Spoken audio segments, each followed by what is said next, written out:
Evangelio del Señor.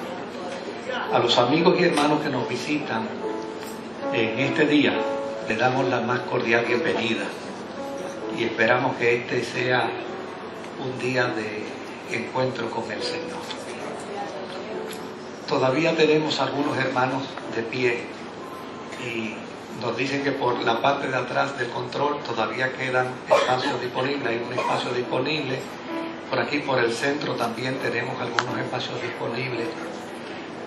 Yo me senté porque yo voy a predicar y sentado pues uno se puede extender un poco más. Así que les advierto que se sienten como yo. Vaya conmigo a las Sagradas Escrituras. Vaya conmigo a la palabra de Dios, al Evangelio según San Lucas, capítulo 19, verso 28 en adelante. Voy a pedir que por favor la pongan en la pantalla, se me va a hacer más fácil poder leer desde la pantalla. Lucas 19, verso 28 en adelante. Y leemos la palabra del Señor a la gloria del Dios que es Padre, Hijo y Espíritu Santo. Amén. Dicho esto, iba delante subiendo a Jerusalén. Y aconteció que llegando cerca de Betfagé y de Betania, al monte que se llama de los Olivos, envió dos de sus discípulos, diciendo: id a la aldea del frente y al entrar en ella hallaréis un pollino atado, en el cual ningún hombre ha montado jamás. Desatadlo y traedlo. Y si alguien os preguntare por qué lo desatáis, le responderéis así: porque el Señor lo necesita. Fueron los que habían sido enviados y hallaron como les dijo.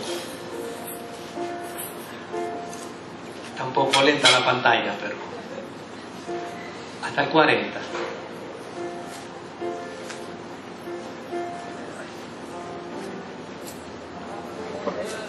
Y cuando desataban el pollino, sus dueños le dijeron: ¿por qué desatáis el pollino?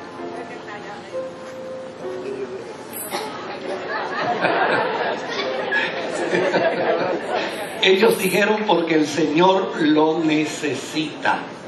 Verso 34, y lo trajeron a Jesús, y habiendo echado sus mantos sobre el pollino, subieron a Jesús encima. Verso 36, y a su paso tendían sus mantos por el camino. Verso 37, cuando llegaban ya cerca de la bajada del monte de los Olivos, toda la multitud de los discípulos, gozándose, comenzó a alabar a Dios a grandes voces por todas las maravillas que habían visto. Verso 38, diciendo: bendito el Rey que viene en el nombre del Señor, paz en el cielo y gloria en las alturas. Verso 39, entonces algunos de los fariseos dentro de la multitud le dijeron: Maestro, reprende a tus discípulos. Verso 40, él respondiendo les dijo: os digo que si estos callaran, las piedras clamarían. Que el Señor añada bendición a su santa y bendita palabra. Hoy, prácticamente en toda la cristiandad, se celebra el inicio de la Semana Santa. Una experiencia de reflexión y un periodo donde todos los cristianos, indistintamente las confesiones de fe a las cuales podamos pertenecer, tomamos tiempo para pensar en ese proceso, en ese regalo de gracia, de compasión y de misericordia que Dios tuvo para con nosotros, enviándonos a Jesucristo, su Hijo. Y desde luego, cuando hablamos de la experiencia de la Semana Santa, la inmensa mayoría de los cristianos se enfocan en el contexto de la muerte y pasión, ¿verdad? Muerte, pasión y resurrección de Jesucristo, y muchas veces no se toma en cuenta lo que hoy prácticamente celebran la mayoría de los cristianos, que es la entrada triunfal a Jerusalén. Parece un contrasentido, ¿verdad?, decir que esta es la entrada triunfal, cuando Jesús lo que debió haber hecho era no haber entrado nunca a Jerusalén, porque a fin de cuentas, por entrar a Jerusalén fue arrestado, y por entrar a Jerusalén vivió precisamente la experiencia trágica de la muerte y de la pasión. Pero a fin de cuentas tenía que cumplirse las sagradas escrituras, tal y como la escritura lo había planteado, tal y como la palabra de Dios profética lo había señalado. Y si algo tuvo Jesús bien claro en su vida, fue el hacer la voluntad del Padre. Es decir, cada profecía dada en el Antiguo Testamento con respecto al Mesías, Jesús tenía que cumplirlo al pie de la letra. No podía pasarse por alto ni una jota, ni una tilde, sino todo lo que Jesús conocía como parte del plan profético, lo tenía que ejecutar. Y desde luego, Jesús desarrollaba dentro de su ministerio unas funciones interesantísimas. Primero, era un rabí. Como rabí tenía que enseñar las escrituras, no como los maestros de la ley de su tiempo lo hacían, que lo hacían dentro de una experiencia de conveniencias y de prebendas personales. Jesús fue rabí, fue maestro, para enseñarle a los suyos, a sus estudiantes, a conocer el verdadero propósito, el verdadero significado de la ley y lo que dentro de la ley se contemplaba y se esperaba los hombres pudieran hacer.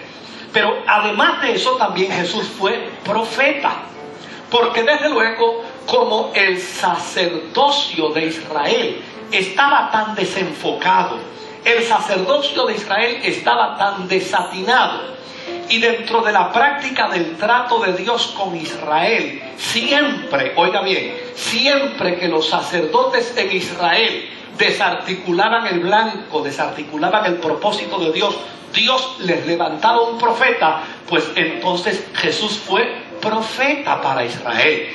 ¿Por qué fue profeta para Israel? Porque era necesario que Israel entendiese en su mal momento, en su momento de crisis y en su momento de dolor, que Dios no les había abandonado, sino que en Jesús les había enviado un maestro, un rabí, y les había enviado también un profeta. Y como profeta, desde luego, Jesús actuó en su entrada hacia Jerusalén. Cuando los profetas de Israel no lograban con palabras, no lograban con oráculos divinos captar la atención de la gente, entonces pues lo hacían con algún gesto dramático. Y de hecho encontramos en las Sagradas Escrituras una cantidad de eventos dramáticos que realizaron los profetas, tales como Jeremías, en especial Zacarías, que fue tal vez el dramaturgo más grande dentro del profetismo judío, que por lo general siempre trataba de comunicar el propósito de Dios a través de un acto dramático. Jesús también quiso como profeta emular a los profetas antiguos y entrar a Jerusalén en un acto dramático, en un acto que captara la atención del pueblo y que los llevara a recapacitar sobre su gran necesidad. Desde luego, Jesús logró su objetivo. Note bien que cuando Jesús comenzó a entrar hacia Jerusalén, la multitud completa empezó a gritar: ¡Hosana! Bendito el que viene en el nombre del Señor. Y ese hosana, ese bendito el que viene en el nombre del Señor, era el objetivo de Jesucristo.